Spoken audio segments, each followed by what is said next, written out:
नाज़रीन अस्सलामु अलैकुम वरहमतुल्लाहि वबरकातुहू। सीधी बात के ताज़ा तरीन प्राइम टाइम में आप लोगों का इस्तकबाल है। नाज़रीन, मैं अंसार अजीज़ नदवी आज आप लोगों के सामने तिहाड़ जेल में एक मुस्लिम कैदी के साथ जो हैवानियत जेलरों की तरफ से की गई है और उसके पीठ पर एक ओम नामी गोदा गया है, ओम को, उसकी सारी तफसीलात रखते हुए तबसरा करूँगा।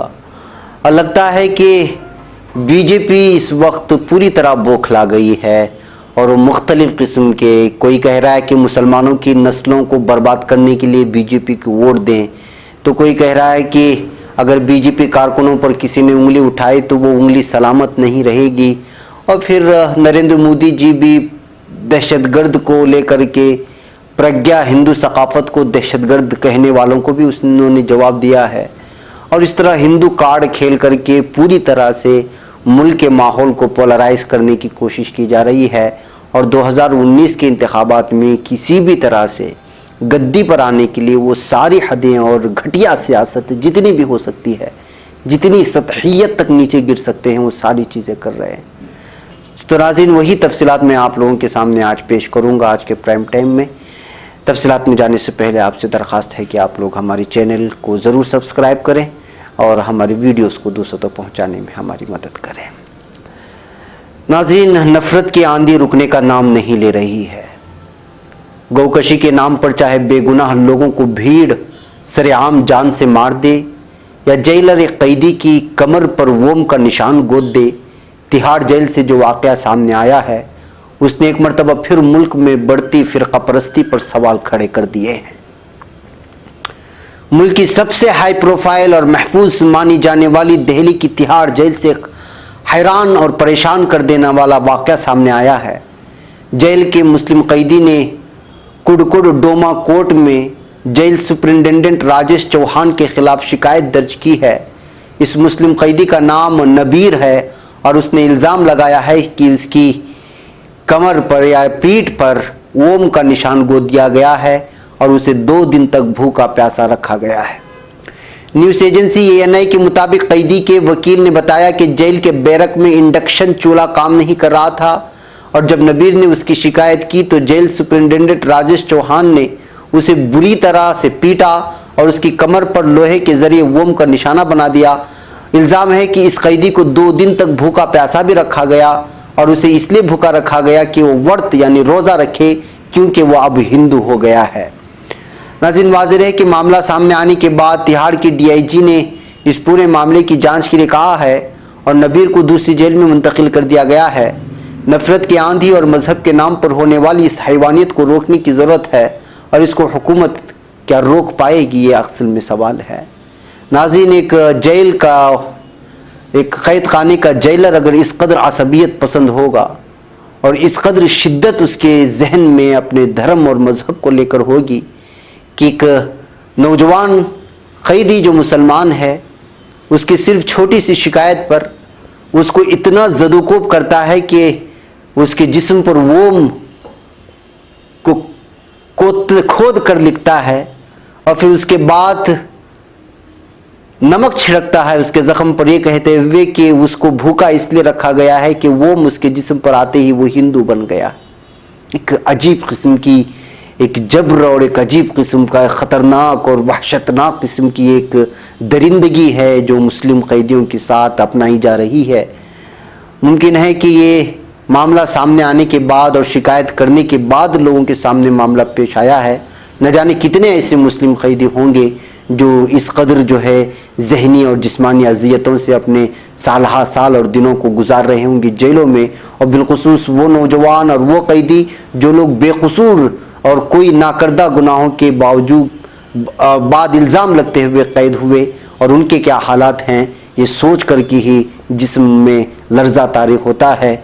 हमारे तमाम तंजीमों से दरख्वास्त है कि जेल में मुक़य्यद मुस्लिम कैदियों की देखभाल के लिए कोई ऐसी तंजीम हो जो उनके वकीलों के ज़रिए से कानून के पूरे दायरे में रख करके इनके हाल चाल को जानने की कोई कोशिश होनी चाहिए।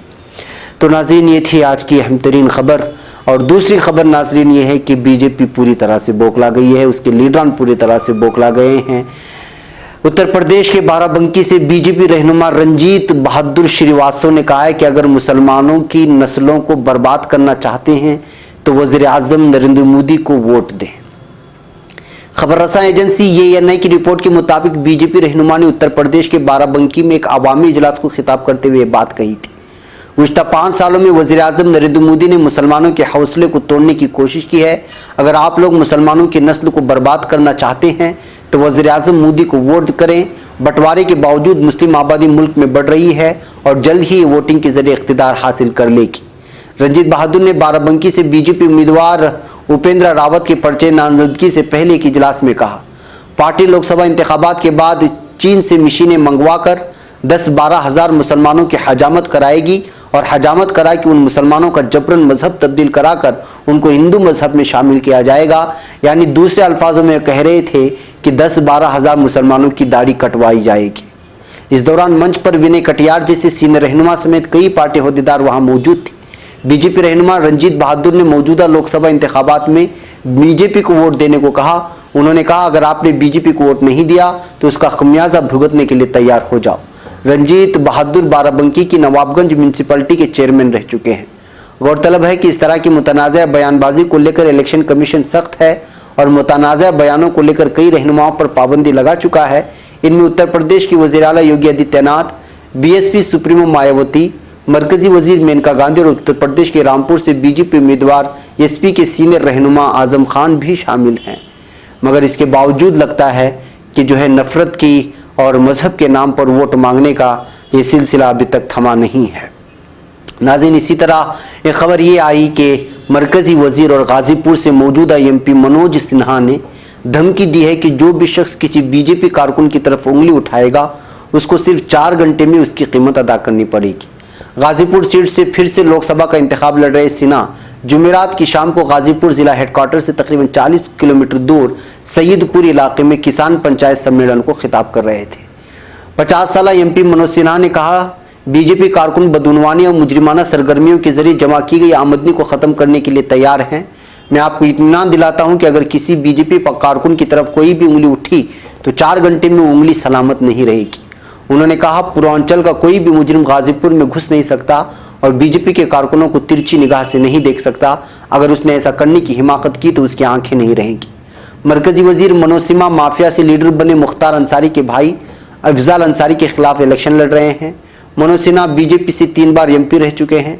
इस वक्त मनोज सिन्हा रेलवे और IT मिनिस्ट्री में वजीर ममलिकत हैं। गाजीपुर में 7वें मरहले के तहत 19 मई को वोट डाले जाएंगे। NDTV के खबर के मुताबिक गुज़िश्ता हफ्ते मनोज सिन्हा ने एक अवामी इजलास में कहा था कि हिंदुस्तान को दहशतगर्दी का सामना नहीं करना पड़ता अगर जवाहरलाल नेहरू की जगह सरदार वल्लभ भाई पटेल पहले वजीर आज़म होते। तो नाज़रीन, सुना आपने किस तरह की बयानबाजियाँ शुरू हो रही हैं बिलखुसूस मुसलमानों के खिलाफ। और अफसोसनाक बात यह भी है कि अब नरेंद्र मोदी जी ने जो है वो एक दहशतगर्द मुलजिमा साध्वी का दिफा करने के लिए सामने आ गए हैं। बीजेपी और नरेंद्र मोदी के पास सब कुछ बचा नहीं है। वो आवाम के सामने अपनी हुकूमत के काम गिनवा नहीं सकते क्योंकि साल 2014 से कबल जो उन्होंने वादे किए थे वो पूरे नहीं किए, जिसकी वजह से आवाम में बहुत नाराज़गी है।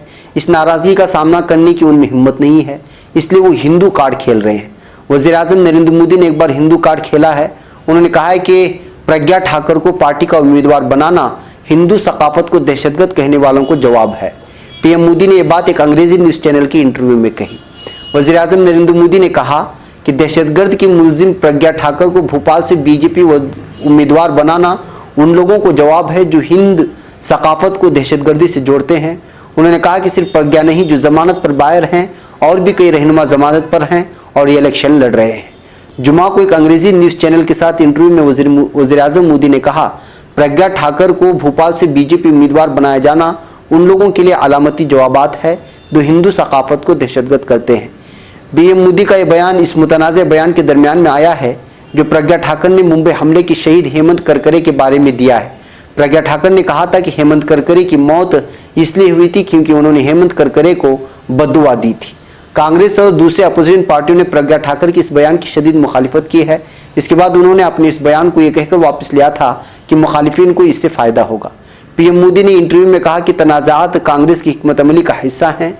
समझौता एक्सप्रेस का फैसला आ गया है, क्या निकला।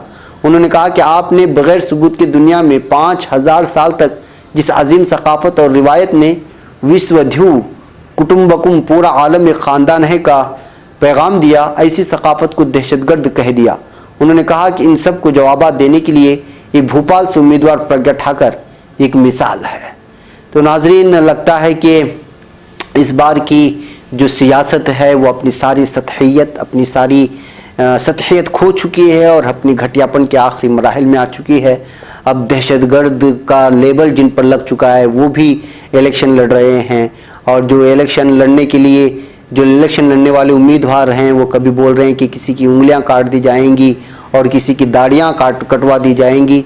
यानी कि इस वक्त महसूस यही होता है कि हिंदुस्तान के 125 करोड़ आबादी को यही ज़रूरत रह गई है, किसी को दाढ़ी की और किसी को उंगली की।